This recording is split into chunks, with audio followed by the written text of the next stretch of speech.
Well, hi folks, welcome, and great to have you on tonight. I have Meighan teed up, ready to come in a moment or two. We'll just put the pre-show on for a moment and just let people find themselves and come and join the conversation. We're going to talk about Brisbane property, but also specifically flooding, and there's a lot of interesting discussion to have tonight about the floods and the implications of the floods for property owners and for tenants, and perhaps some of the things also people may want to think about when thinking about buying property in a flood area. So it should be interesting. But before I do that, I need to do this, which is to just show you doggy cam is on. There you go. The dogs. That's Luna's asleep this end of the mat, and Meteor's asleep at the other end of the mat. They've been out 3 or 4 times today, and they're now sound asleep. And they're in the sound asleep in the right place, because I have had situations where I turn the doggy cam on and there's no dogs there, but they're actually there. And just Jason acknowledged that super chat. Thank you very much. I really appreciate it. So it certainly helps to get the show off to a great start. Thank you for that. All right, well, let me take the pre-show off. I'll run the intro and then we'll get going. I'll be back in just a second.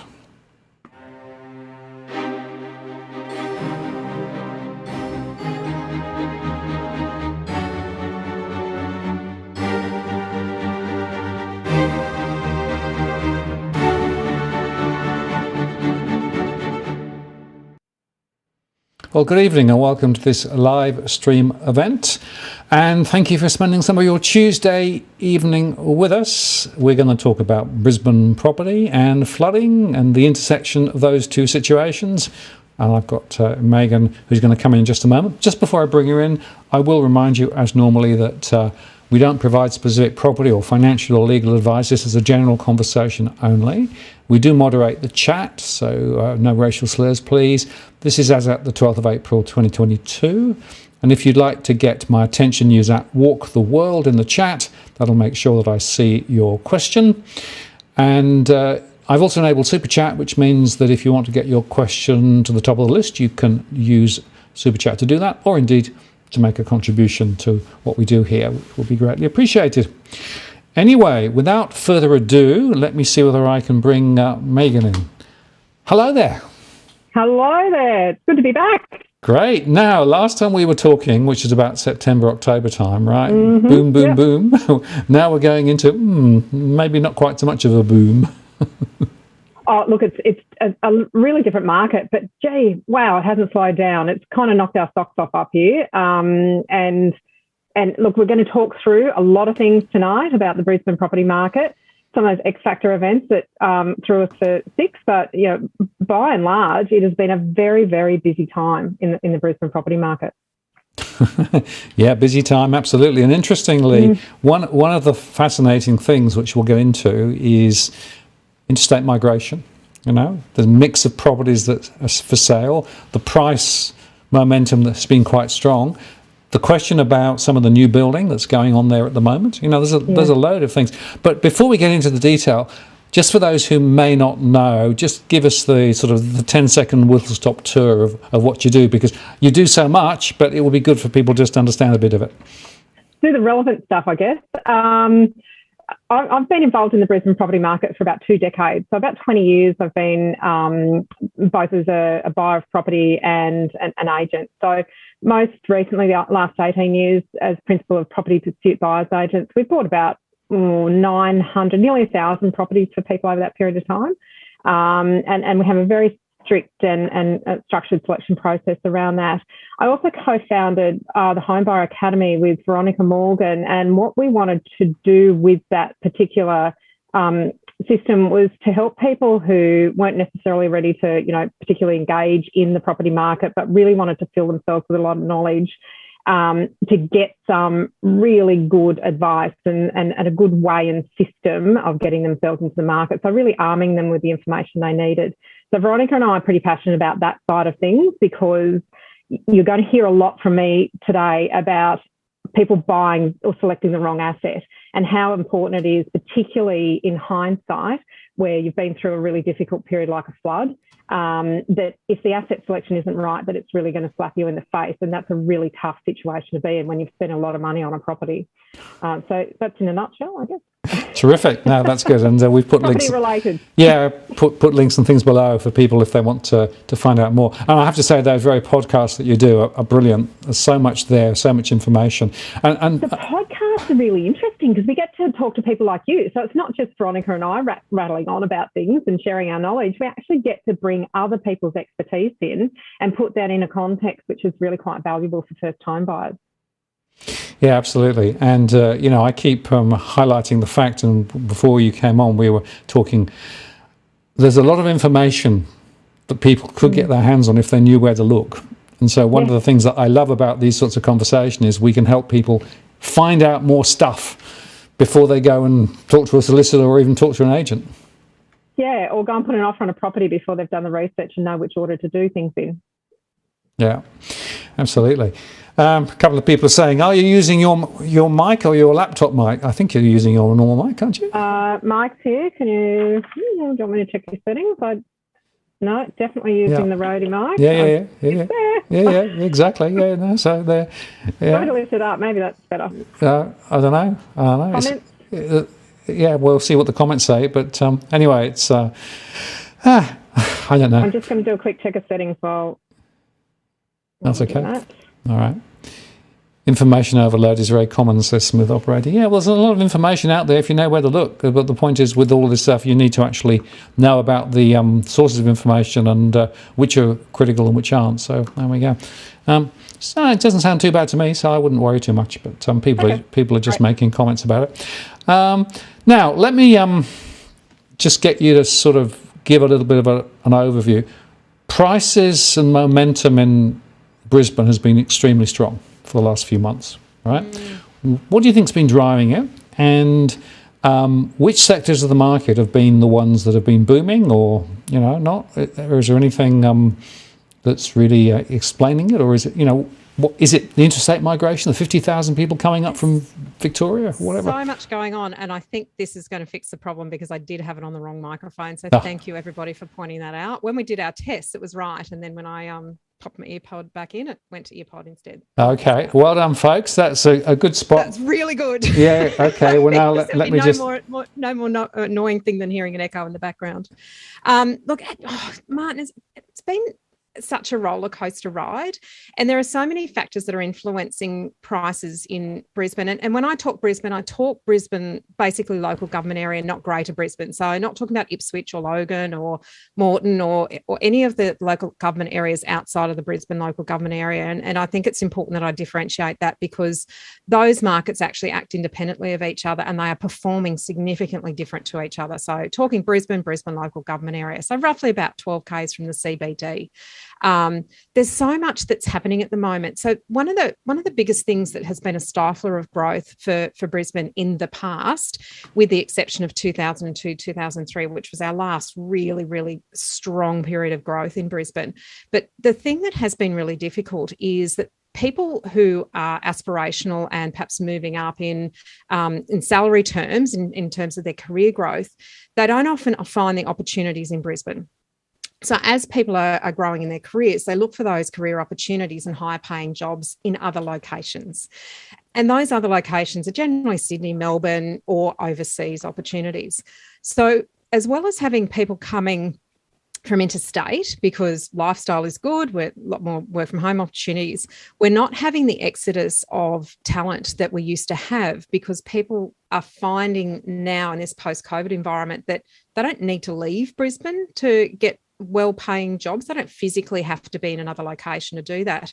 So not only have we got an absence of people leaving Brisbane, we've got an influx of people either repatriating from overseas postings that are now coming back and finding that Brisbane is the place that they want to put their family in during this post-COVID period, and the interstate migration. And I think a lot of that sits around the changing nature of the employment opportunities and the employment landscape.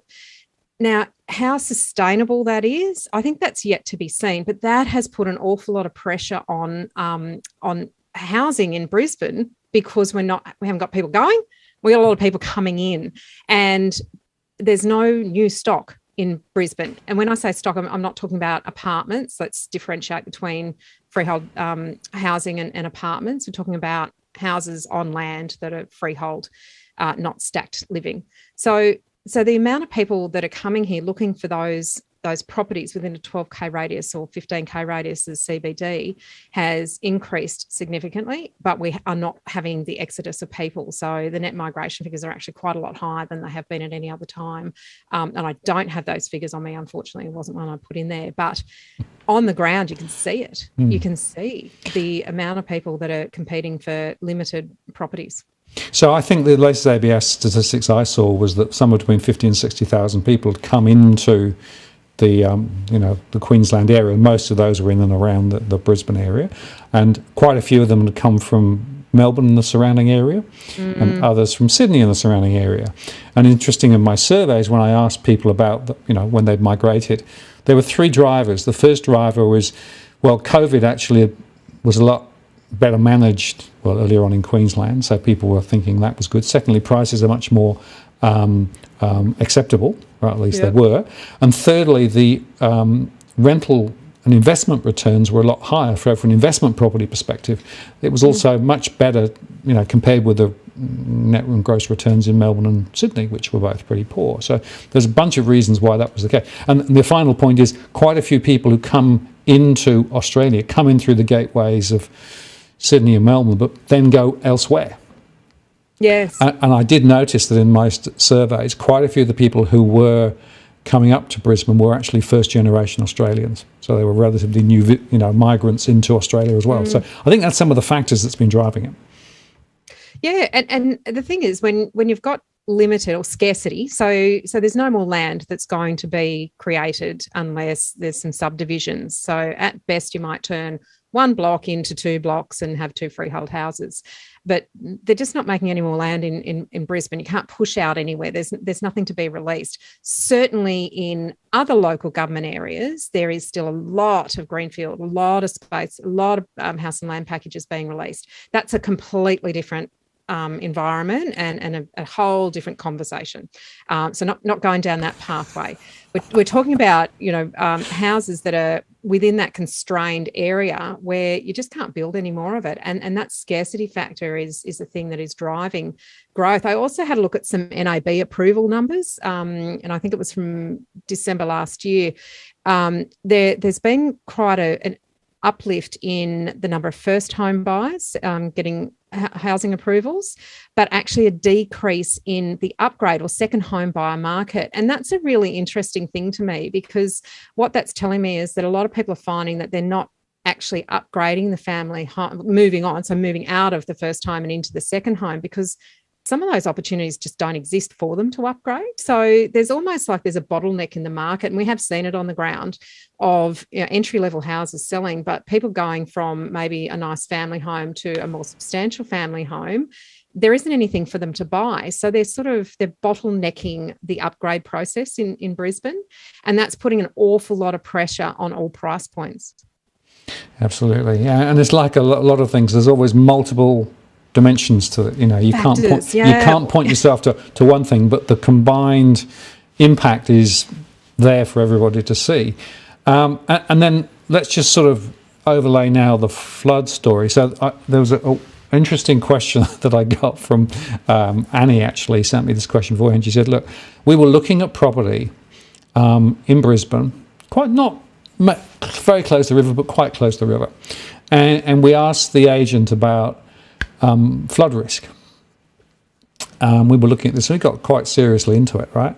And the agent said, no, you'll never have any issues with flooding in this one. It's too far away from the river, right? Blow me, the next week, she said, the place flooded. Sad for them. Well, they didn't buy it. They didn't buy it. No. They'd actually not contracted to buy it, but they were seriously interested. And the question she asked me was, well, if we had gone ahead and bought it and then got flooded out, right, to what extent could we then go back to the agent and say, but you said it wouldn't get flooded out? There's a couple of things there. That I guess the first thing is what words did the agent actually use, and I guess we don't know what those words actually were.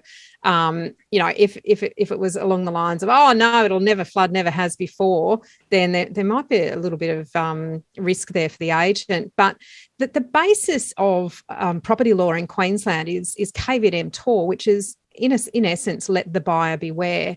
And Queensland has the least amount of requirement for seller disclosure out of all the states in Australia. When Veronica and I did all of our research into the different ways, the different legislation, all of the different nuances in different states, and she still laughs hysterically every time we talk about it. In Queensland, you only the seller only has to disclose whether there's compliant smoke alarms, if there's a safety switch, not that it's working, but it's there.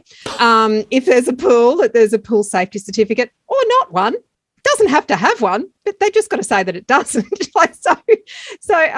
There's a couple of other aspects, but realistically, when you compare it to, say, Victoria, which has really quite strong seller disclosure with the 32A statement, I think it's called, and there's a number of prescribed pieces of information that have to be provided on that statement. That just doesn't exist in Queensland. So, unfortunately, what it means is, as the buyer, you have to know what questions to ask, who to ask them of, and how to verify the information outside of what you've heard from somebody's mouth, because anything that comes out of someone's mouth is pure rumour until you can verify it independently. So in this case, it actually is up to the buyer to do their own research. And this information is freely available. And you and I talked about it because, one of the most common sites that we access as buyer's agents in Brisbane is the Brisbane City Council city plan, and it's 2014 was when the last one was brought out. And there are so many overlays, so many aspects that you can discover about a property on that website that you can do at any point in time, any day of the week, and it is completely free. It's some information that a solicitor will provide to you during their conveyance process, but actually you can get it before you even make an offer on a property. So I think that's really important, that as a buyer, you know where to go to and how to interpret the information and how it relates to you, and what's important, what isn't important, and what might be important on one property might not be important on another, but you still have to do the research and the due diligence yourself in Queensland. And that's, I guess that's the key point, is when you're buying in Queensland, you are totally and utterly responsible for finding everything out about the property. Nobody else. Exactly. You can't. Nobody. No, you can't outsource it. Blame the solicitor because if you don't instruct the solicitor correctly, then they don't know which searches to do. Yeah, absolutely. Let me just put this up. This is actually the Brisbane, one of the versions of the Brisbane Map, right? And the fascinating thing about this is you can wander around Brisbane, and you can basically see on this map the different flood heights under different scenarios, right? And then you can actually drill in if you want to, and you can actually go down and look at specific areas, this whole area here, right? So there's significant flood risk, right? Now, this is freely available. So this is FloodWise mapping, I think you're on there, isn't it? It is, yes. Yeah. So that's another tool that is freely available as well. And you can sort of navigate around and look at that. So there's a couple of different places that you can access that kind of information from. There is actually different modelling that's used on those two different systems, which can be quite confusing. So depending on whether you're looking at or what you're looking at the information for, whether you're looking at potentially doing a renovation, say raise the house up, build underneath, extend the property, those sorts of things, then you need to be looking at the city plan version of the map, because that is what the town planners and certifiers will use when they look at different rules and regulations. That one's a really interesting one because it actually talks about different levels. So where your minimum habitable height is in relation to flood levels.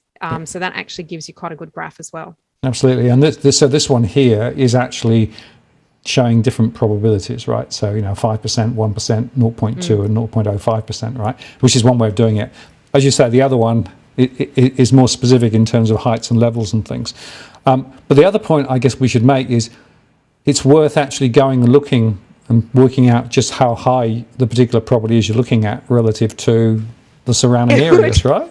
Nice idea. We were talking about that, weren't we? Because you had some neighbours who are in a bit of a dip in your street, and they had some water, and whereas it's almost like it's a gully, and that's entirely true of Brisbane. The topography of Brisbane is so undulating. There's so many hills and surrounding areas that you can't even really make an assessment of a flood area or a postcode that floods. You actually need to go and understand, put your feet on the ground and understand, where is that in relation to other properties? It might be elevated, but if there's something more elevated behind it, then maybe that is an overland flow path that will impact your ability to put in a pool or to develop a property or to end up with water running under your property. So you could actually, there are some parts of the flood maps where it shows that a property is in a flood, what they call a flood study area.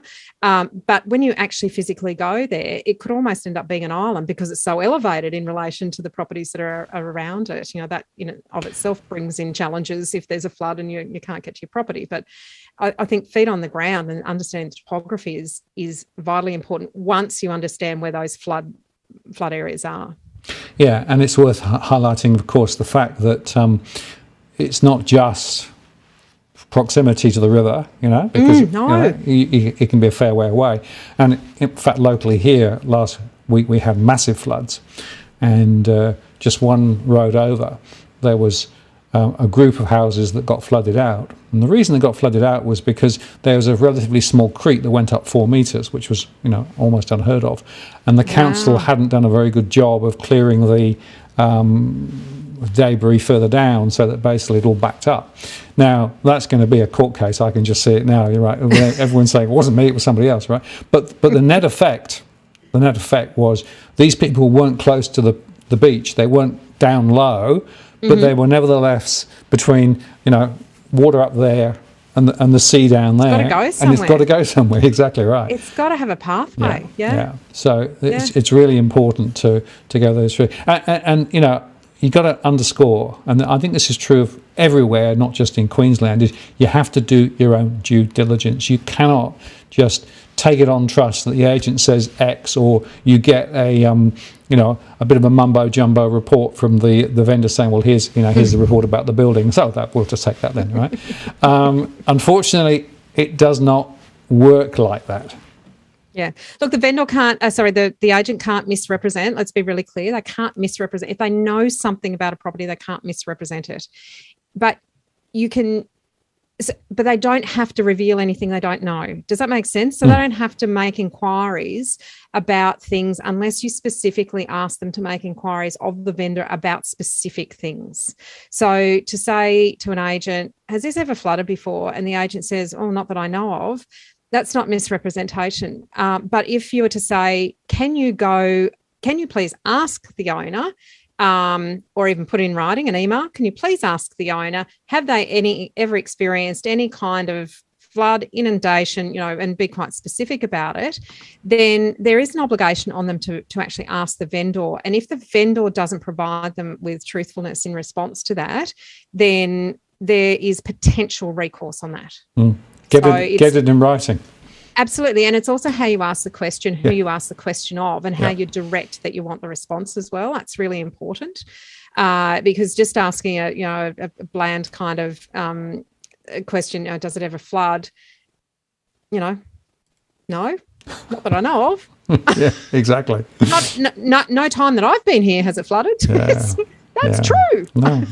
Well, that could be true. I mean, yeah. Now, I had another question again before the show, and this is quite an interesting one. This is actually relating to high-rise. So this particular person is a tenant of a high-rise property, right? And basically, the tenancy agreement is to provide the occupancy of the apartment, which is, I think, halfway up the building, right? And also a car space in the basement, right? Now, the car space in the basement is unusable. It's been unusable for weeks because basically the basement was flooded. Right?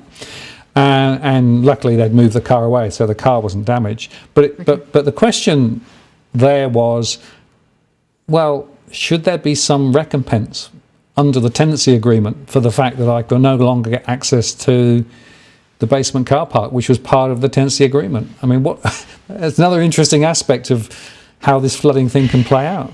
It is, isn't there? Because on one hand, you look at it and you say, well, has the landlord done anything that has caused the situation for which they should be, punished by way of a rebate or decrease in rent? The answer in this case was clearly no, because this is a natural disaster. However, in our experience with dealing with and we manage 250 properties. It's not a large amount of properties. It's quite a boutique little rent roll that we've got, and of those, there are a number that actually had either leaking roofs or the swimming pool got completely muddied out. Or those sorts of things. And what's happened in that case is tenants have been quite reasonable and said, look, I can't use the pool. Do you think the owner might drop the rent until the pool's back in working order? And it becomes a conversation of reasonableness in a lot of cases.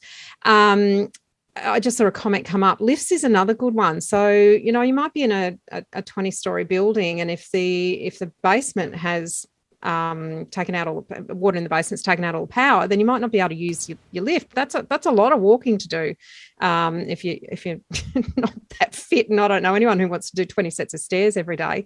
So would there be a case where QCAT would award in favour of a tenant in that situation? I think there would be reasonable grounds for that, but for a lot of people, it's about having a reasonable conversation around it, because no one caused it. There wasn't any negligence or willfulness on the owner's part in them losing the car park. But at the same time, they have lost an amenity that is part of the rent that they're paying, and there's value in that. Yeah, and, as with all of these things, you have to have a bit of give and take, but also have a conversation, right? I mean, that's the whole point, isn't it? I think that's the thing, and I think sometimes people get a little bit caught up in somebody's got to pay for something I've lost, and I think if we can remove that in some of these conversations, it actually ends up being quite, you can get to a reasonable outcome, because everybody feels for the people who have been impacted by the floods. There wouldn't be a person in Brisbane that doesn't know somebody who's had some impact, either through their living arrangements or through their business. So I think there's a huge amount of empathy for people who have been impacted by what is a natural event. There's a whole other conversation that's outside of our area of expertise, Martin, as to whether we now look at this and say, can we continue to deny that something's happening with the weather here, because this is happening more often than 1 in 100 years? I mean, that's, we've got to start looking at those sorts of things, I guess, when it comes to planning as well. Well, that's right. So somebody said to me the other day, we've had a 1 in a 100-year flood 2 in a month. Yeah, right. And we've had 2, 3 in 12 years. Yeah, makes you think, doesn't it? Yeah, it does. Yeah. And somebody else made the point earlier on, what about the structural impact? It's not just necessarily the goods in the property, but the structure of the property itself. And I guess, foundational damage, water penetration, having to rip out walls, and it can get horribly expensive. And that leads to another question, which I had again beforehand, which was this: well, are there going to be bargains now because of the floods? Are there going to be people desperate to sell, and should I try and go buy one of those value opportunities? Discuss. No. I'm going to get to some slides in a minute, because I really want to talk about some real examples of where people have tried to use this strategy, where it's worked and where it hasn't worked. And I would say in 99.9% of cases it hasn't worked. And there is the odd wood duck that actually managed to time the sale of their property at the peak of the market before the flood. But the time frame they had that property was extraordinarily long, and it was absolute, it's more arse than class, to be honest. There couldn't have been anything in there that said that, let's do this, apart from some circumstances or maybe taking advantage of the market. So I am getting asked this a lot. I'm getting asked by friends. I'm getting asked by families at school. I'm getting asked, should I go and bag a bargain right now? Because there's got to be a lot of distressed sales. I am not a fan of people who go and who ambulance chase, who chase distressed sales. If people have to sell a property under certain circumstances, then, I feel empathy for them, but I don't think that taking advantage of people in that way is a very integral way to do business. Having said that, you've got to look at the quality of the asset, and at its core, as a buyer's agent, what we are exceptionally good at asset selection, understanding our local markets with the local knowledge that we have, with the impacts that different factors have on property prices, and looking at what differentiates, say, an A grade property from a B grade or a C grade property. And I couldn't honestly, hand on heart, say that I've ever looked at anything that had either flood, creek, or overland flow, because that's a big factor in our flood mapping system in Brisbane, is the overland flow component, and that dictates or tells you where the water paths are that come when the water comes down the hills. I can't ever say that I've looked at a property and thought there was a price at which I would buy that property. 20 years. Not a price at which I would buy a property that's affected by any of those factors. And the main reason is you can't overcome them. No, and it's unpredictable, isn't it? Well, it's predictable in that they're going to flood at some point in time. Okay, yeah, fair enough. Yeah.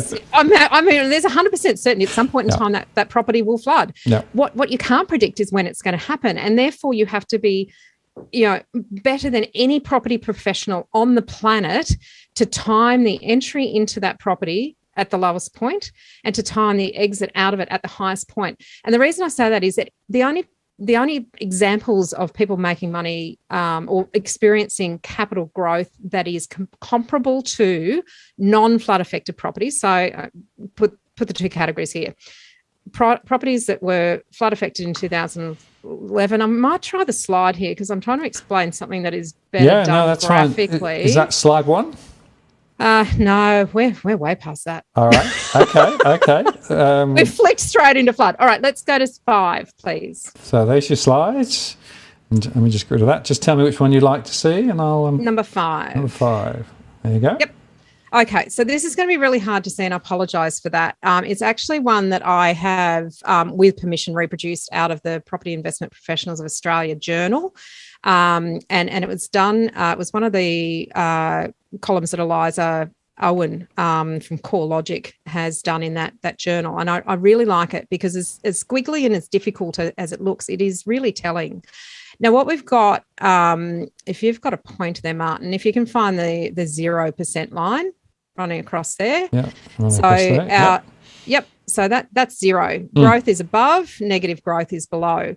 The first point there is 2011. So January 2011, around the 13th of January, I think was the peak of the flood in that year.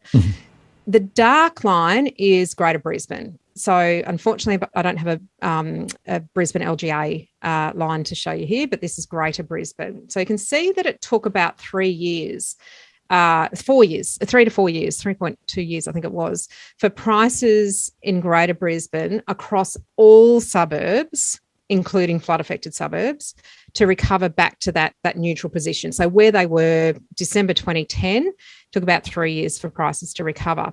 But the flood-affected suburbs, so suburbs like Fig Tree Pocket, which is a riverfront suburb, but it's also very low-lying. So large amounts of that suburb suffer from inundation.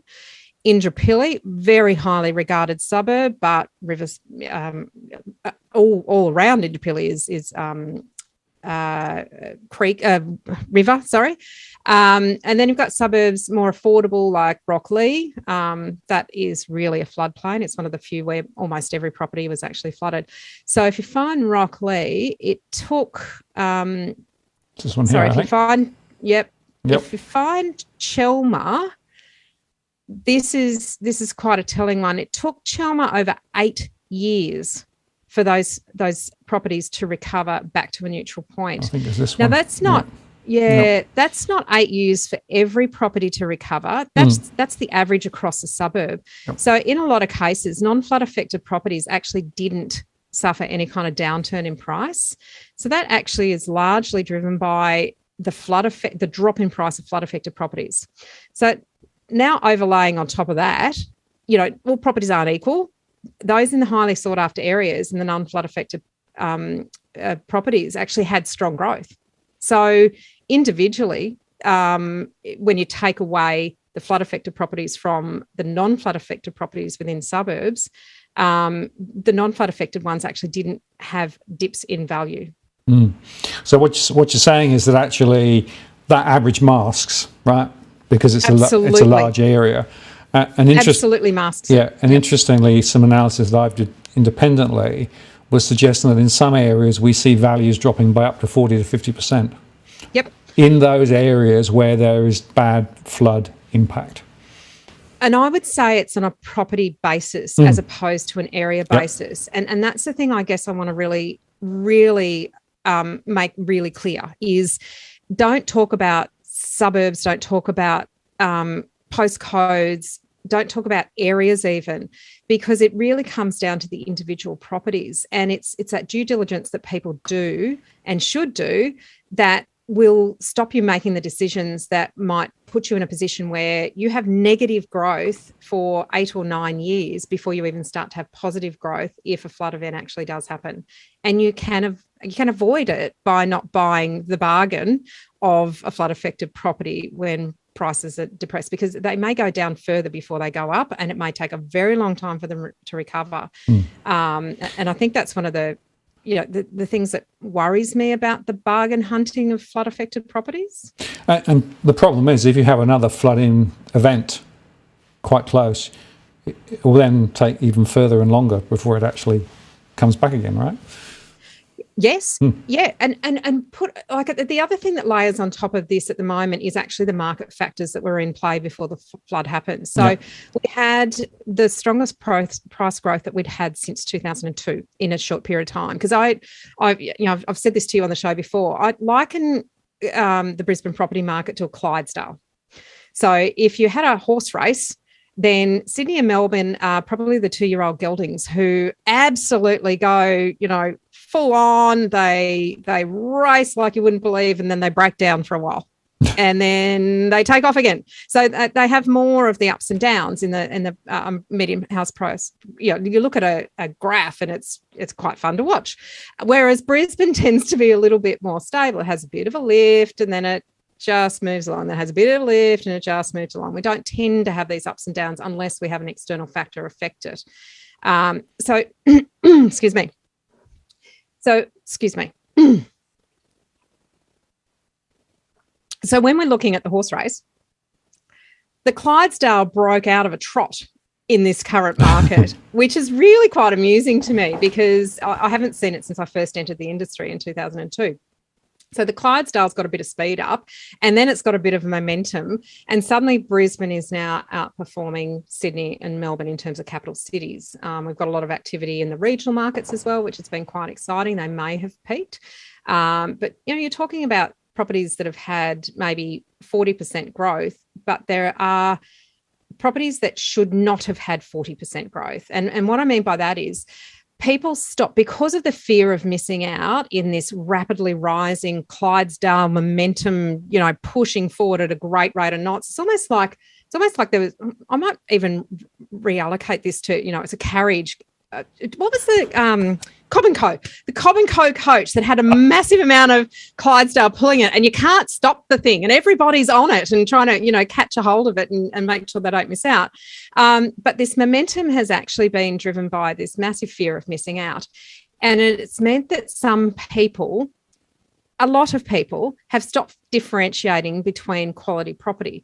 So what we've sometimes come back into the office on a Monday and had a bit of a collection, which auction did you go to? What did you see? What were the behaviours like?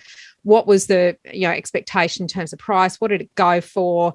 How was the behaviour? All those sorts of things that we analyse from a market perspective.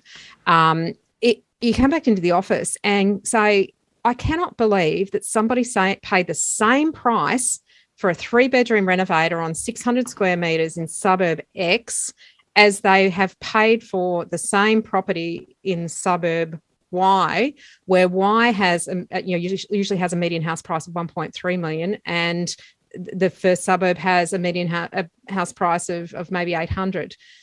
So people have stopped differentiating on some of the core fundamentals that actually drive property growth. And I've got a couple of examples here, and I want to show you because flooding comes into this, all other things being equal. So if you go on to slide number 6. Now, this is a property. See the flood map on the left? So that is a creek that runs through a suburb. So there are houses each side of that creek, some of them well and truly covered by the creek in this flood map. And the property I'm talking about is just sort of slightly down the bottom and slightly to the right of centre there.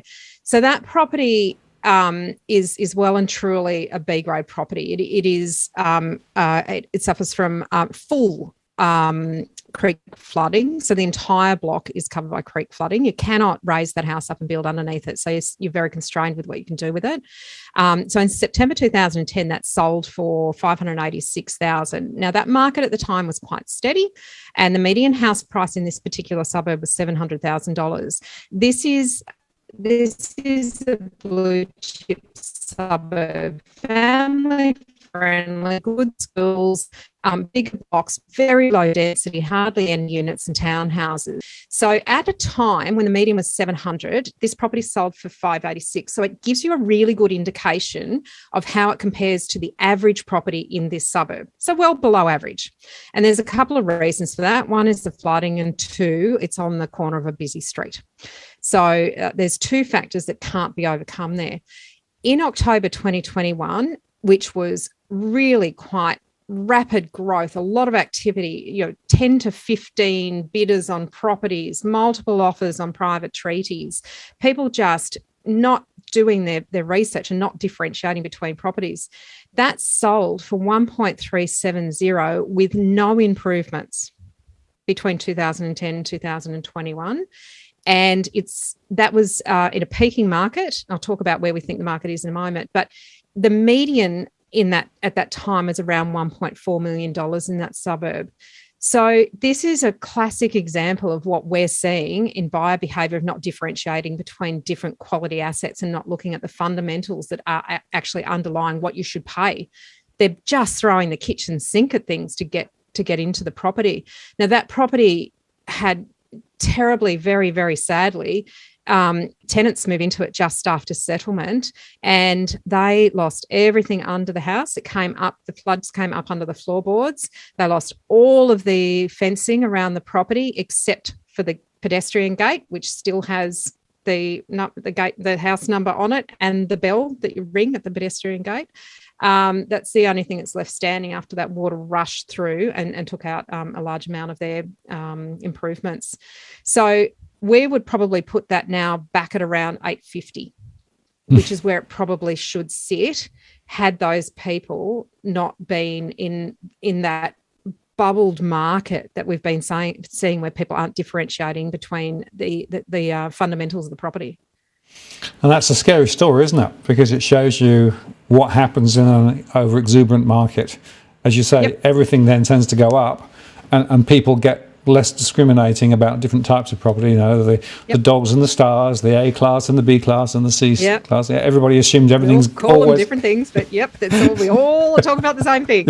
And the fundamentals, if you don't understand, looked okay. It was a flat block of land, over 875 square metres, walk to the schools, walk to the shops. There's lots of, close to a park floods. So there was lots of things there. But if you overlook the thing that cannot be changed, that in the long run actually will affect the price, then that's where you're going to run into a lot of trouble. And unfortunately for these people, they were from interstate, they're investors. They probably didn't do the right due diligence or understand the local factors in making their decision on that. They saw a big block of land in a great suburb with good schools around it and other high quality properties slightly higher up the street that we're achieving very good prices. And almost certainly when they bought it, it was cheaper than the ones up the road, and they didn't stop to think about why that might be the case. Back in 2010? Mm. Yeah, well, I mean, that tells the story there, Yep. I think. It was 586,000 when the median was 700,000. So it clearly shows that is below the median for the area. Therefore, it's not a sought-after property, but people paid close to the median during this peaking period. That really worries me, because they're the sorts of properties that I think once the puff comes out of the market, there's going to be a bit of a struggle there with an equity position at some point in time. And it's interesting because quite a few people at one stage were buying sight unseen, weren't they?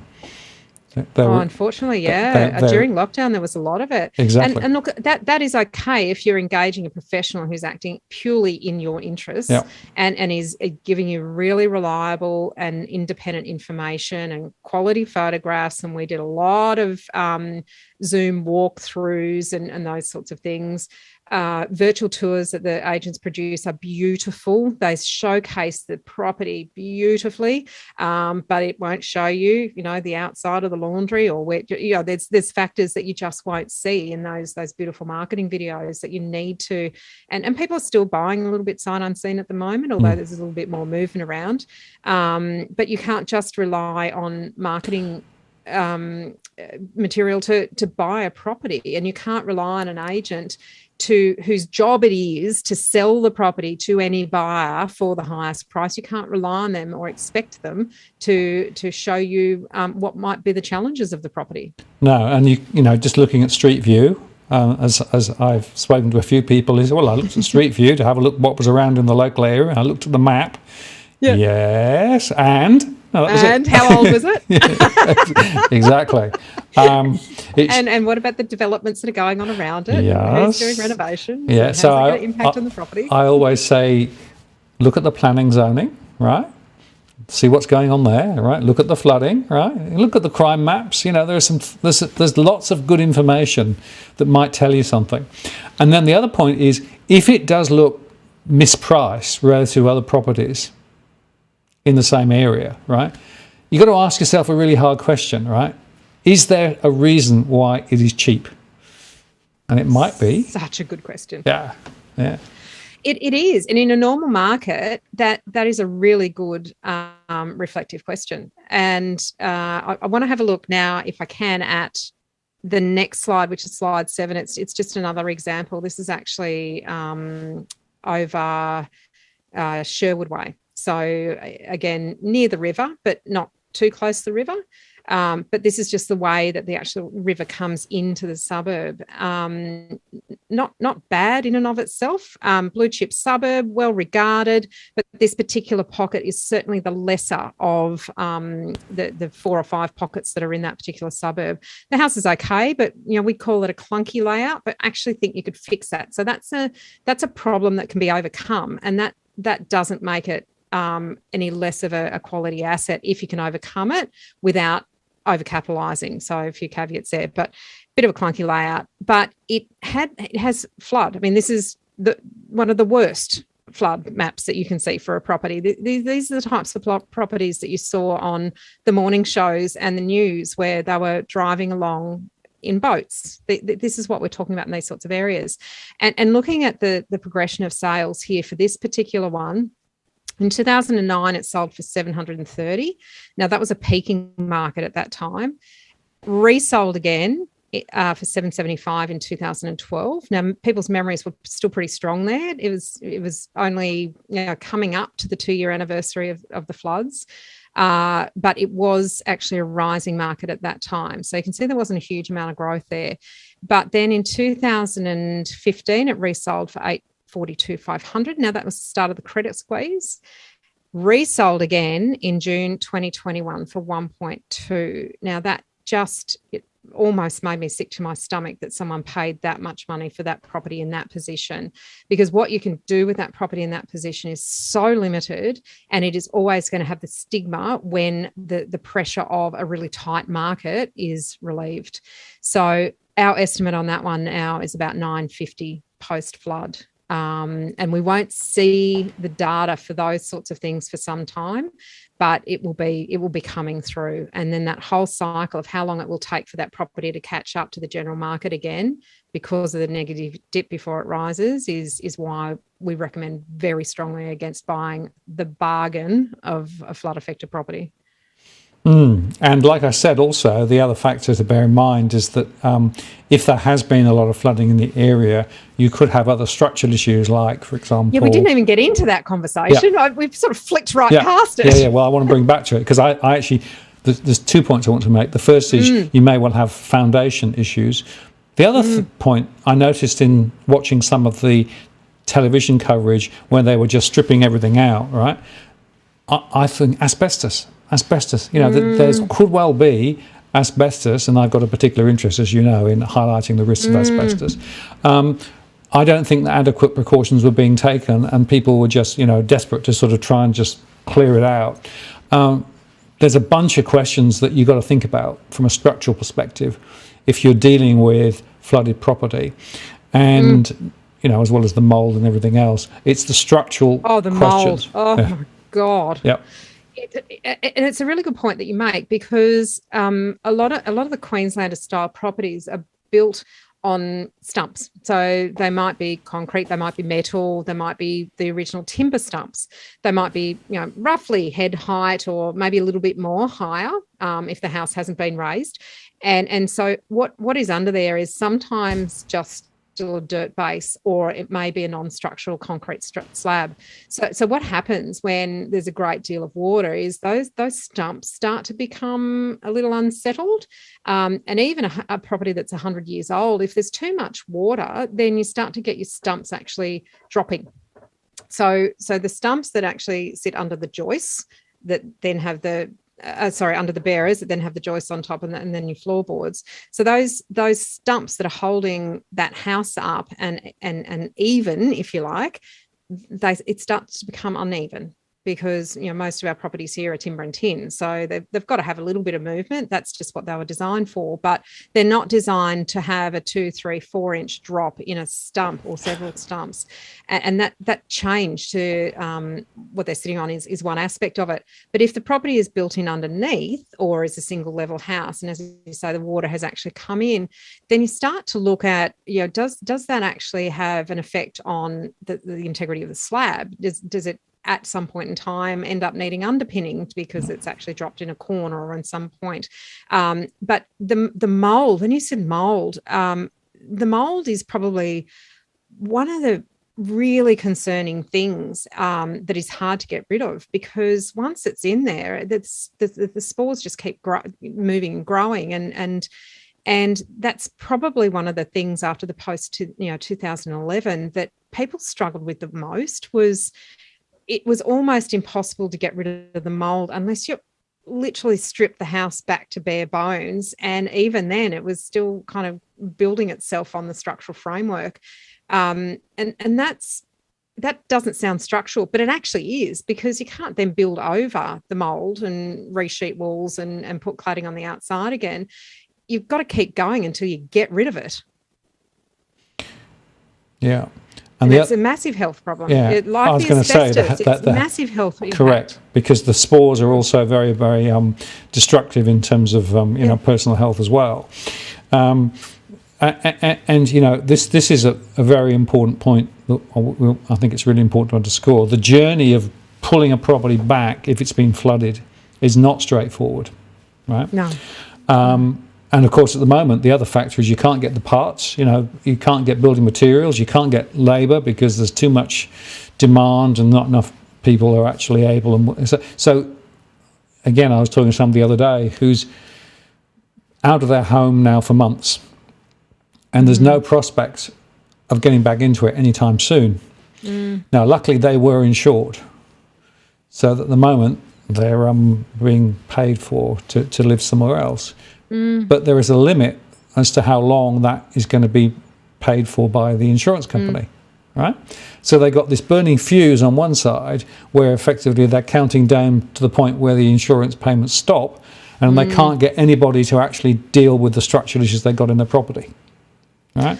Oh, it's harrowing, isn't it? It is. They're lucky to find a house in this rental market. Well, they had to go out of the area to do it. Right. But then that's then sort of then the question is, well, do we just cut our losses and just sell and let somebody else solve the problem? Which is back to, well, you might think you're buying a bargain, but are you really? Because the chances are somebody else is going to have to deal with all those problems anyway.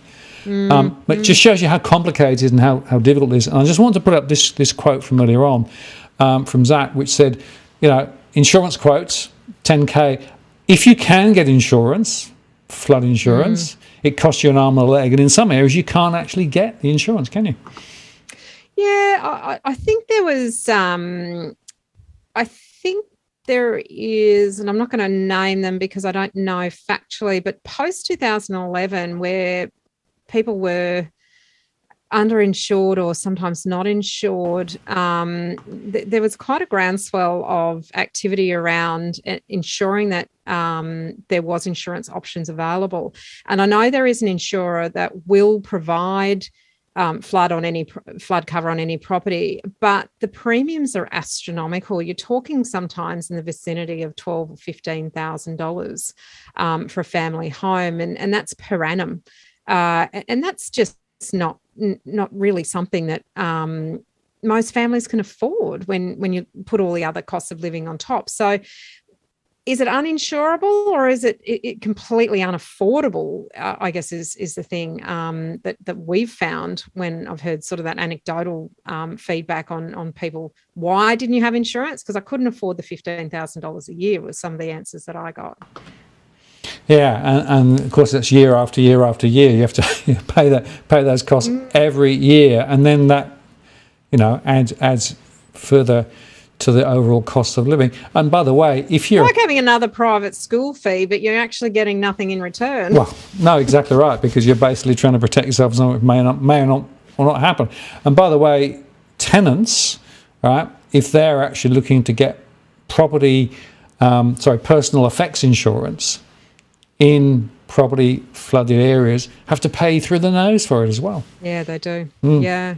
So it does have an impact, and unfortunately, that then leaves some tenants open to the possibility that they choose not to insure, and through no fault of their own, could end up with, in some cases, total loss. And that's devastating when you lose your home and your personal effects as well, and have no insurance to cover or recoup anything. There's things that you can never replace, and then there's things that can be replaced, but sometimes you haven't got access to that if you can't get the insurance money. No, indeed. In fact, I was talking to somebody the other day again who was burnt out in the bushfires and got flooded out. No. It's like, what else could go wrong? In each time. Don't ask. The insurance premiums just getting bigger and bigger and bigger, and ultimately that they concluded that they needed to move somewhere else because basically it was just not going to work for them. Now, it is a real question, Martin, that people are asking themselves and asking of other people at the moment. And I did hear, and I overheard a conversation between relatives recently where some people who had been flood affected were saying, well, what do we do? Do you think, what about our pride? We bought this and we made this decision, and it's our life savings that we've put into here. If we sell it at such a loss, what does that do to how people perceive us? And that might sound shallow and superficial in the light of things, but when that's what you've worked towards and your heart and soul is in there, and your family is being raised in that, and it's a decision that you made that you thought was a good one, that does affect how you reflect upon yourself. Yeah, and that's what one of the things I wanted to highlight today. This isn't just an economic conversation, right? It is actually a social, a relationship thing, a personal thing, a psychological thing, all of those factors, which I think sometimes people don't put into the mix when they think about this sort of stuff. Oh, you can just rebuild, or you can, you can just claim on insurance. No, there's a whole another level of pain. And again, talking to this particular individual, a over the last 3 years, they've had a series of these crises, and each time they've not been able to bounce back as quickly or as fast. And the sort of, you end up in this negative spiral, and sometimes the only thing to do is to cut your losses and get out and just say, I've got to find a way to start again, right? It really is quite disturbing to hear some of what people say. So I just wanted to underscore that as part of this conversation too. I think it's a really important point, because we are at the base of things. We're human beings, and it's sometimes easy to overlook that when we have conversations about property and price growth and those sorts of things. But really, property and price growth is all driven by human beings and behaviour. The properties don't price themselves. We price them. We're the human beings that price the property. Absolutely. Either logically or illogically, we're to blame. Now, here's a question from Stripey Cat, which I thought was quite interesting. Would you suggest tightening up buyers' protection laws in Queensland, only making it legal to sell with a Victorian type Section 32, which shows things such as caveats on title, easements, etc., etc. So the regulations in Victoria are a bit tighter, although actually they're not as tight as I think many people think they are. Yeah, look, there's a level of disclosure that has to be made, but you know what that is. And I think the problem is that people don't know what it is that they don't know in Queensland, or how much they have to find out themselves. There's an expectation that information will be provided, and it's not anyone else's responsibility to do that but yourself when you're the buyer of the property. So would I like to see it? Oh my God, yes. I would like to see a lot more requirements on sellers. I would like to see them have to do a lot more in the preparation of the sale of a property, to provide a lot of additional documentation. I mean, one of the really, really big things that people overlook, and this is going to come back to slap a lot of people in the face when they haven't done the due diligence during this period of time, when they've just thrown money at places, is there are a lot of unapproved additions to properties in Brisbane. And it might be 30, 40 years ago, a Queenslander that was just under legal height or habitable height, which is 2.4 metres for a habitable bedroom. They might have gone, it's only 2.2. We'll just put a couple of bedrooms down there for the kids as they become teenagers. And then that suddenly becomes regarded as bedrooms, but it's actually not bedrooms. And this sort of perpetuates itself until somebody like us steps in and goes, all right, well, we need to see the certification for these bedrooms that are downstairs. Oh, I don't know, that was done years ago. Well, in Sydney and I think in New South Wales and Victoria, that kind of information has to be provided. So you can't have unapproved structures and not declare it. Whereas in Queensland, you could actually buy something that doesn't have a single legal structure on it, but it might have a house, a pool, and a shed. And because no one's ever come from the council and said, hey, here's a show cause notice as to why you shouldn't have to rip that down because you never got certification to get it built, it's just kind of gone on and on and on as it is. But if you end up being the buyer of that property and you haven't done the due diligence correctly and got the evidence that it is certified, then that's exactly what the council can do. If your neighbour suddenly goes, you know what, I don't like that ugly shed in the background, in the backyard, I'm going to check with the council. Oh, it's not approved. Council can actually hit you with a show cause notice as to why you should not you either get it certified, and retrospective certification is possible but very expensive and very difficult, or tear it down. And if you can't get retrospective certification, it doesn't meet code, and it has to meet current code, not the old code. Then you can actually have to rip down something that you have paid money for when you've come into the property thinking that it was correct, okay, and all hunky-dory, and I'll pay what that property would be worth if it was all certified and above board. So you've suddenly got potentially a hugely devalued property.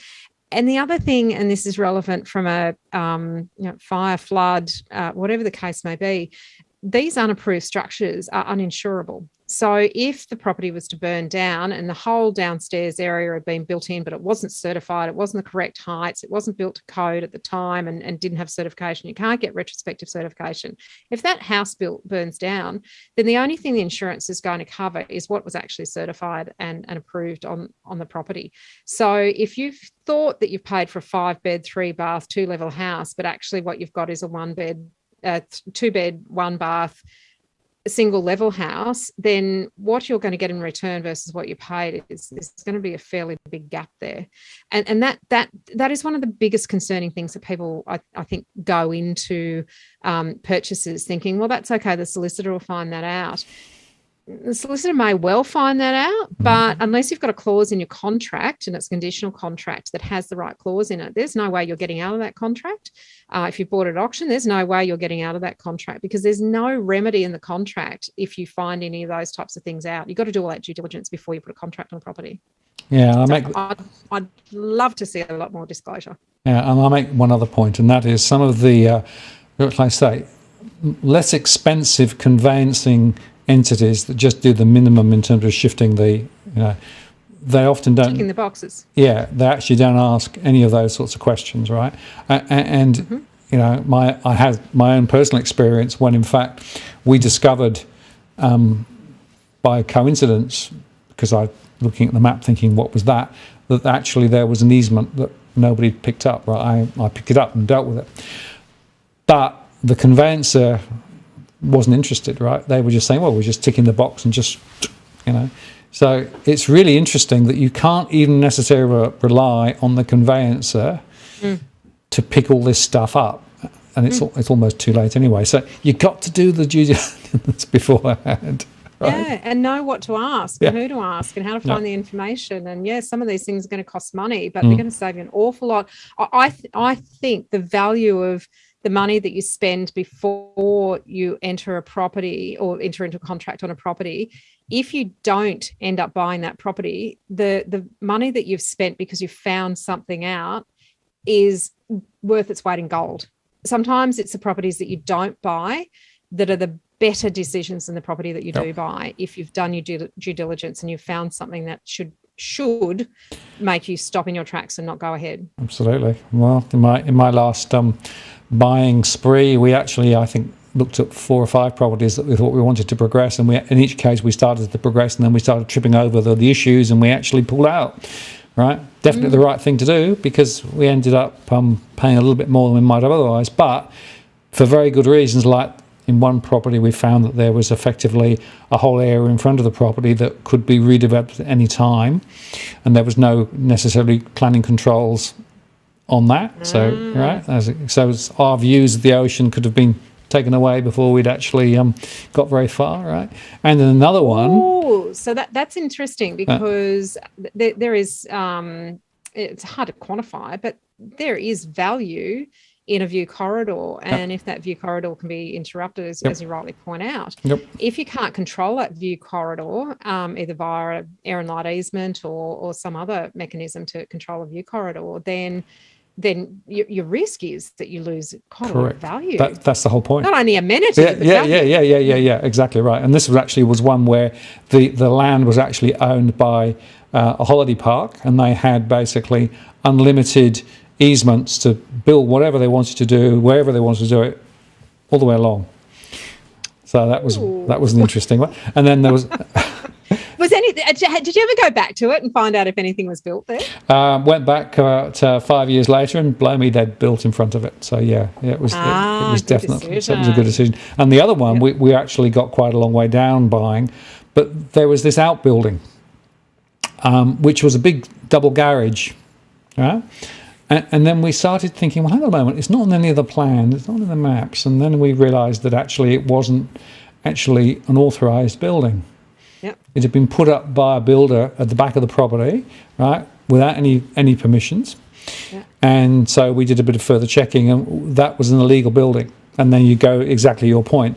Once it's illegal and the council knows about it, then it's very hard to retrospectively get approval for it. And in fact, the fact that it was of a scale and size that was massive relative to the property in the block suggests that you'd have never actually got it approved. So we walked away from that one as well.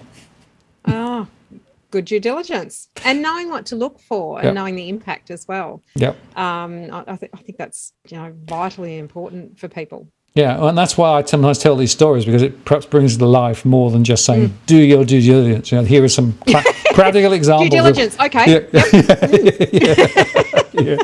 But it is a bit like that, because what is it? And it's different in each state, and it's even different in different jurisdictions in local government areas. It's actually different for every property, because every property is unique, and therefore there are going to be unique issues that you need to think about, right? So you have to have a long checklist. So I reckon there's a checklist of about 50 or 60 items you want to go, yep, and just walk down the list, right? So. Yeah, I think nothing more valuable than a good checklist. We certainly have a lot of those in the course that we run. Absolutely. I was going to mention it. Exactly. You can tick it or you can cross it. Exactly. And then you can work out whether it impacts you or not. And that's the thing. Just because you find something adverse doesn't necessarily it's going to adversely affect you. It might affect someone else, but then you've got to think about that long-term prospect of it. Absolutely. Now, this is another very interesting question from Jason. And Jason, thanks for the super chat too. Do you, do I or you, Meighan, believe that taxpayers should pay to relocate people from extreme flood zones, which are expected to flood again, regardless of the insurance? Wouldn't it be cheaper in the long term to give taxpayer fund rescues? That's a hard one, Jason. Really, it's quite political, that one, isn't it? And we're in an election period, and I don't think I'm going to go there. But I do think that there are a lot of people who have contributed to where houses have been built and forced through approvals for their own benefit, bending the rules and so forth to get something through on blocks of land that should never have been approved. And to a great extent, some of those people are responsible for their own downfall. So that personal responsibility side of things of doing the right due diligence, but also then making a conscious decision to build something that really shouldn't be built somewhere, but having, it's like building, I'd love to one day be in a position where I could build on the ocean front, but we know that the ocean front is disappearing, like the ocean's getting closer. So how much and how long can you keep putting it back and keeping it in place? There's a risk there, and when you choose to take that risk, then sometimes the consequences are so great. But is that the government's responsibility then to change that? I think what really perplexes me about this one is I grew up in Lismore. So as everyone would be very well aware, Lismore has suffered a tremendous amount of loss. And growing up there, we had a number of floods that would come into the city centre, and my parents had business there, and you'd go down and you'd help everybody clear out their businesses and move the cars out of the car yards up to higher ground and so forth. And Lismore's basically a basin with a river running through it, significant river running through it. And I look at that town, and one of the things that I've battled with as a person in property who thinks about property from all different angles for a long time is, how do you rehouse that community?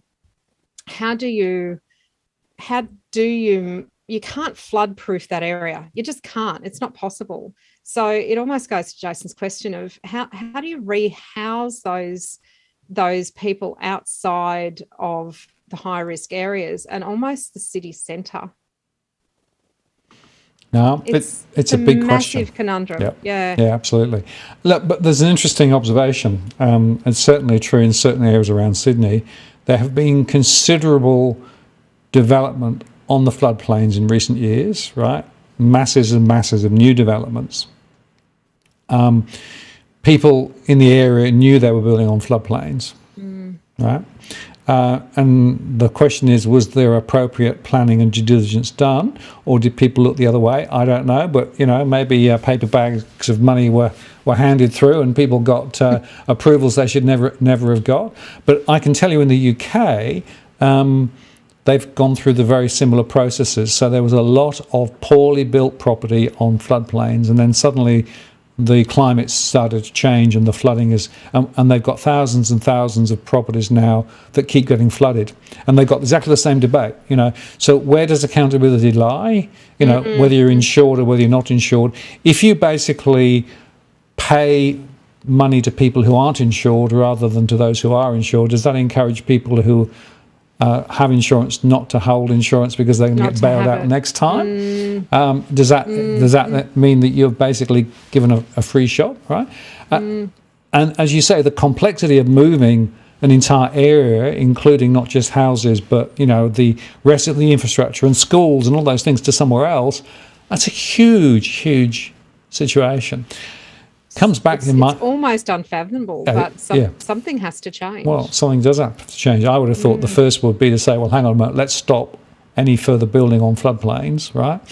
Recognising that we're going to get more of these floods, and recognising that sea levels are also rising, by the way. That's another factor which people should factor in. So as well as looking at river flooding, look on the coast, look at the flood levels on the coast. And again, there are maps for that too.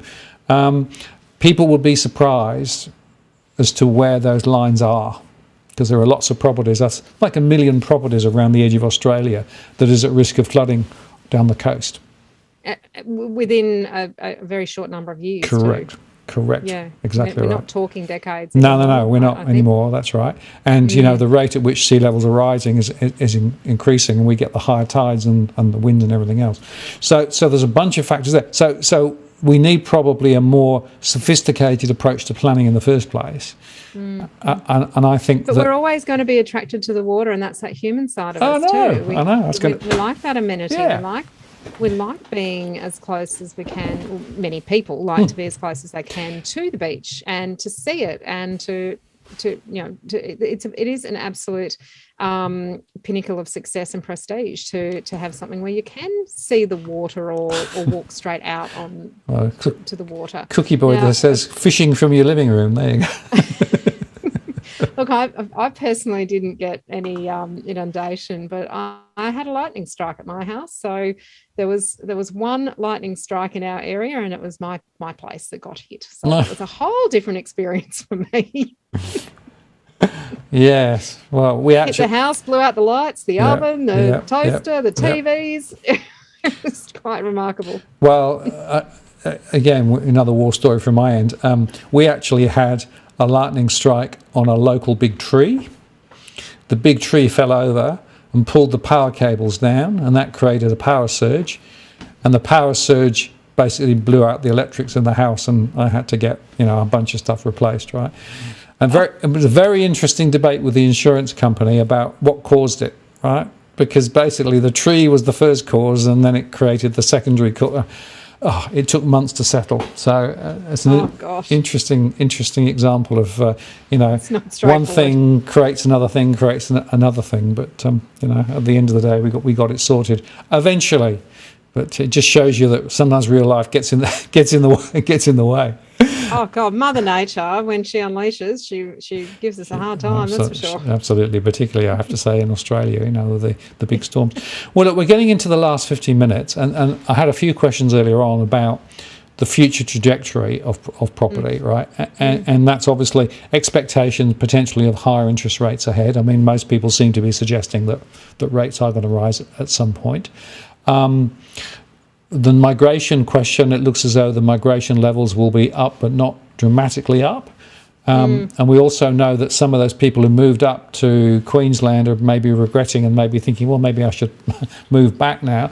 So how do you see the next 6, 12, 24 months for property in and around the Brisbane area? And can we separate it out between standalone houses and the high rise? Because I think there are some different dynamics going on between those two.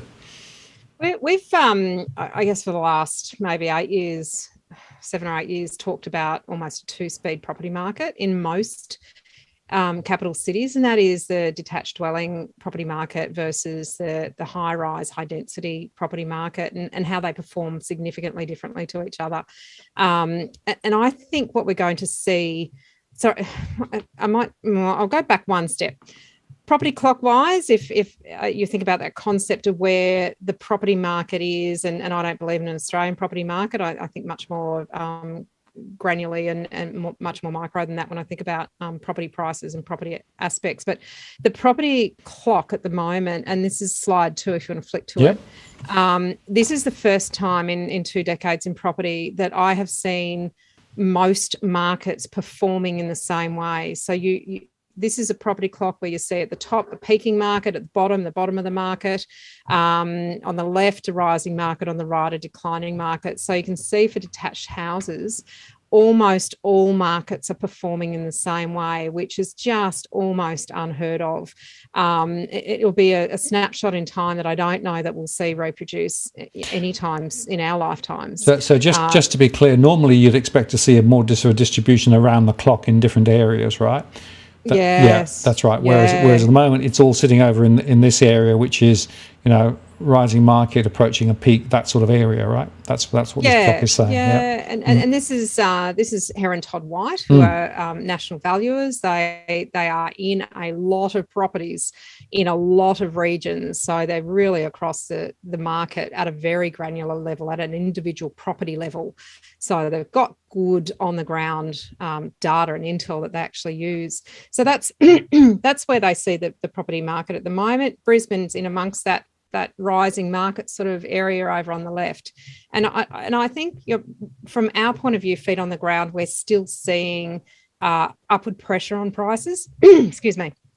And that's coming from the continued repatriation of people coming back from, particularly now we're seeing an influx from Hong Kong of expats moving home. That's a very difficult environment over there at the moment, and still that interstate migration, and we are not seeing the exodus of people still. So the pressure on property prices for detached housing is continuing. However, we are starting to see a little less competition at each individual property. So back at the peak, where we would consider the peak was probably around December, leading up to Christmas. That's where we saw the most amount of multiple offers on private treaty and the most amount of registered bidders actively bidding on options in Brisbane. So that may be a peak of activity. Since then, of course, we've come into that January period, which is traditionally where people from Brisbane go to Noosa for a few weeks and nothing happens. So there's an exodus for a short period of time. And then coming into, of course, the flood, people going back to school, flood, and so forth. This is starting to settle now into what I think is the pattern for the coming months. And I don't crystal ball. I can only talk about buyer behaviour at a particular point in time and fundamentals that sit around that. But we've got a federal election now being called, so there's a lot of uncertainty around that. But I don't see a lot in there for property owners. But the inflationary pressures from the higher costs of living, I think that's going to potentially have a big impact on buyer behaviour, and how much discretionary income people have. Not only potentially the upward pressure on interest rates, but we're talking about diesel. It's $2 a litre at the moment. Even once the excise was dropped, unleaded is sitting around $1.60. That's still a really high price for petrol, and that's just to get around. Haven't even looked at the cost of renovation or works on properties. I talk to electricians who tell me that a more than 40% increase in the cost of copper. That's one thing that an electrician needs in their process, a 40% increase in that one thing. And across the board, most of the other building materials have been going up exponentially as well. So there's those sorts of pressures that are causing a little bit of uncertainty, I think, for some people, but we still have really low supply. So again, taking out now a large number of properties, and we haven't even talked about the rental side of things. That's we need to do that show, because there's a huge amount to talk about on the rental side of things. But there's a large number of properties that are now being taken out of the potential property pool as a result of the floods. Those people have had to go into temporary accommodation, which in most cases is a rental property, which has put further pressure on rental properties. As I mentioned earlier, we've got less properties for rent in Brisbane than we had 2 years ago, because owners have moved back into them or sold them.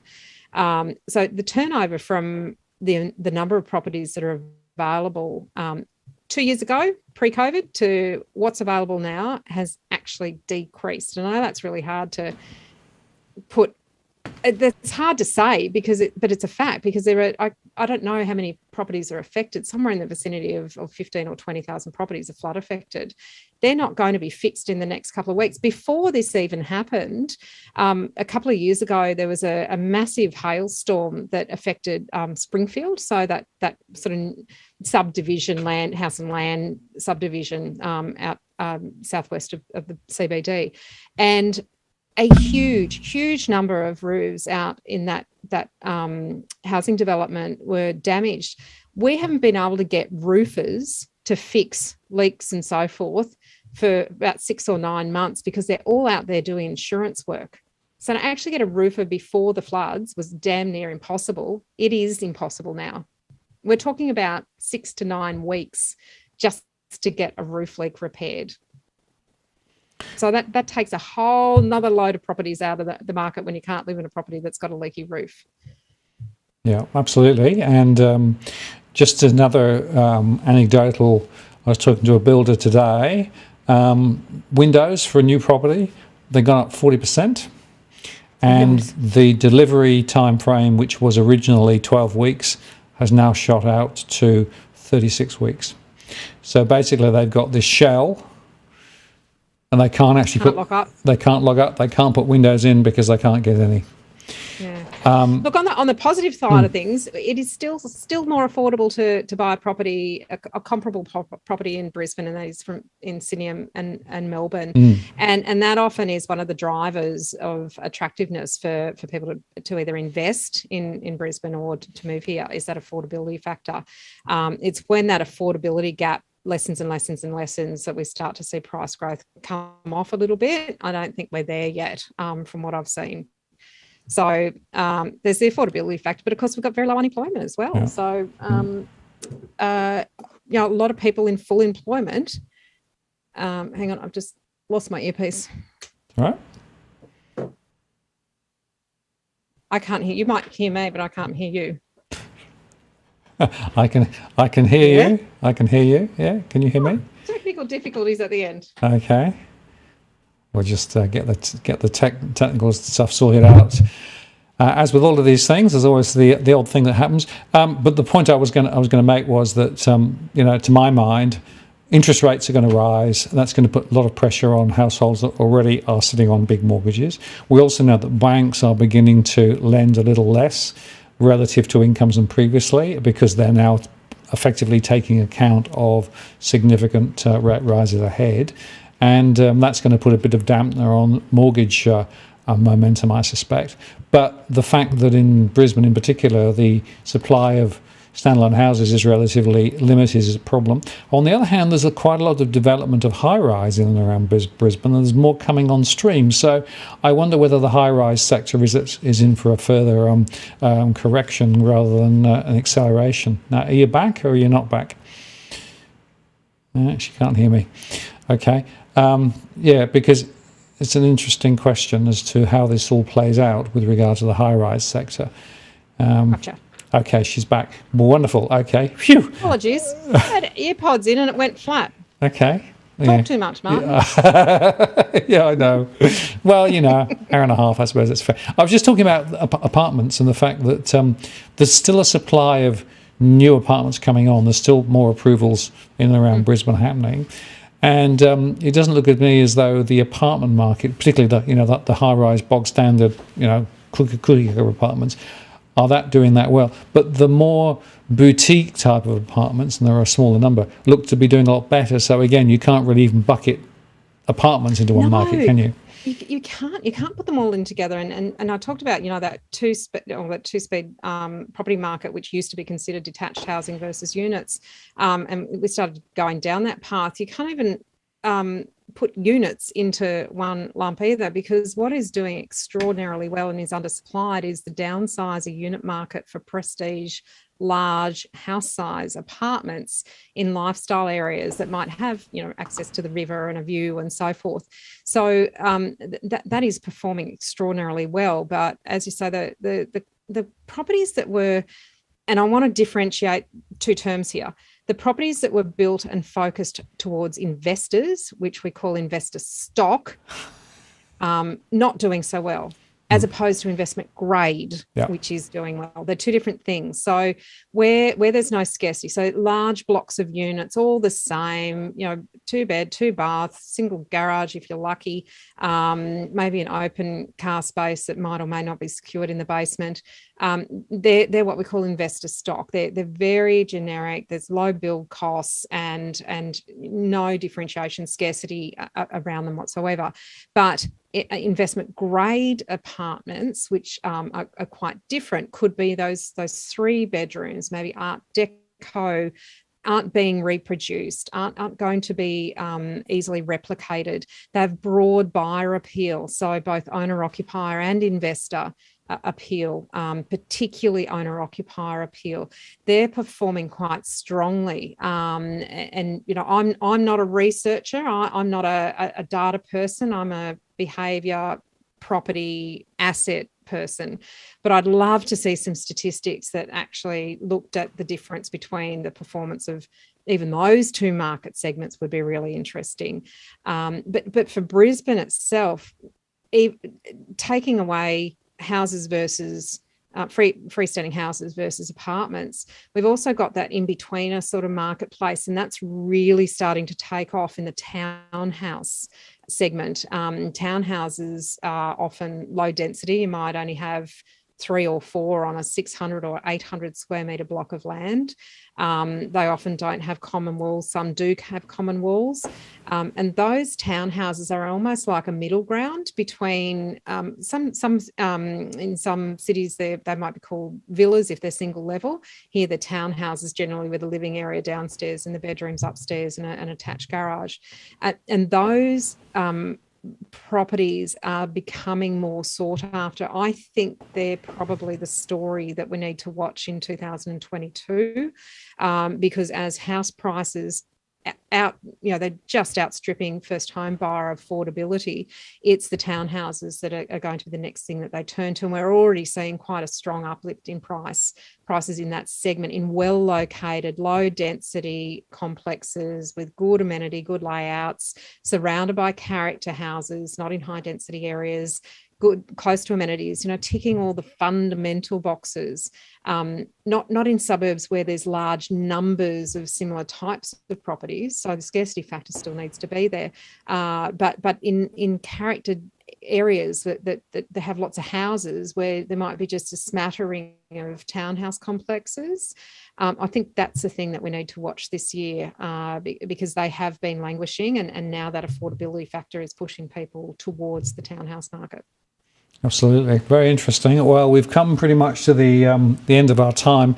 We'll have to do a separate show on the whole rental sector, because there are... Please, because I've got lots to talk about. I've got a lot to talk about too, but we just, that would be another hour, and we probably shouldn't do it tonight. But we should do that. So we'll put something in the diary one way or the other, and we'll have a particular show on the rental markets, because there are so many dynamics there. But look, brilliant insights from you tonight. If people want to find out more about you and what you do, where do they go?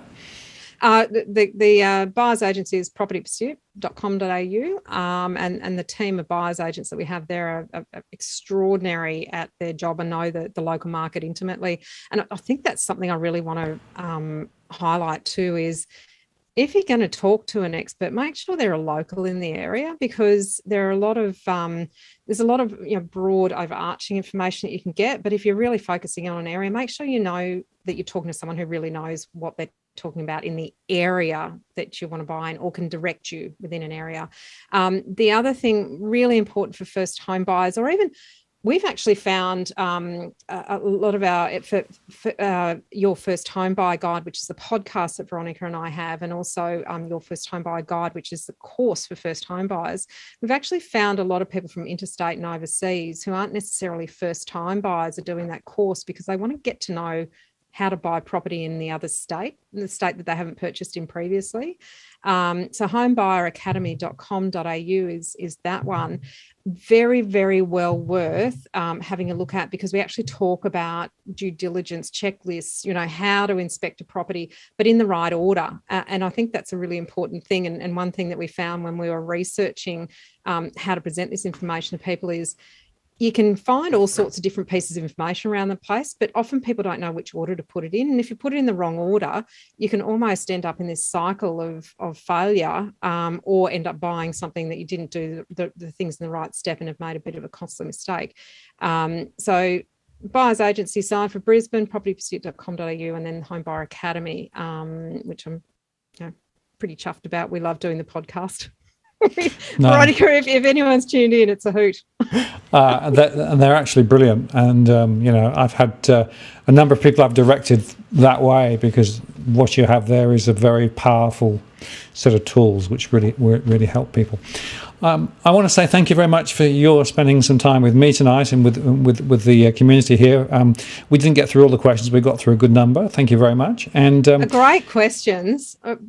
Really quite insightful questions. Good. Well, I often think that you learn more from how people frame the questions than perhaps the answers. So, it is quite interesting. And we've got a relatively great number of people on the stream who have really, really good insights as to what's going on and throw some nice curveballs, which I love. So it's part of the reason why I like the live shows. It's always a different ambience to sort of, just the sort of the standard conversations. But anyway, thank you so much. I hope that you don't get too much in the way of more rain and floods up in that part of the country, and I hope that the election campaigns don't bore you too much over the next few weeks. I'll stick to my area of expertise. Exactly right, and we'll catch up again soon. But I want to say thank you very much, and I really appreciate your time, and I'm going to take you off stream. Thank you for having me back. I enjoyed speaking with you. Right, see you later. Bye-bye. See you. So there you go, folks. Great from Meighan there. And just before I sign off, doggy cams, they're still asleep. They've gone round and round in circles a couple of times, but they're still sound asleep on their beds. They'll be there now for the rest of the evening and probably until tomorrow morning. They tend to come and knock on my door at about 10 to 7 to say it's time to get up. So there you go. That's the doggies. And just to say that next week, I have Tony Locantro coming back on. Tony is going to talk about the markets, and we'll get an update from him as to how he's reading the markets. Of course, markets have fallen recently. Get an update on some of his specific stock picks, and also his view on the property market as well, particularly from a Perth perspective. So that'll be an interesting conversation. So mark your diary and join us next week. And with that, I want to say thank you very much for spending time with me tonight. Really appreciate it. And have a good evening. Have a good Easter. And we'll be back next week for another show. This is Martin North from Digital Finance Analytics signing off. Cheerio.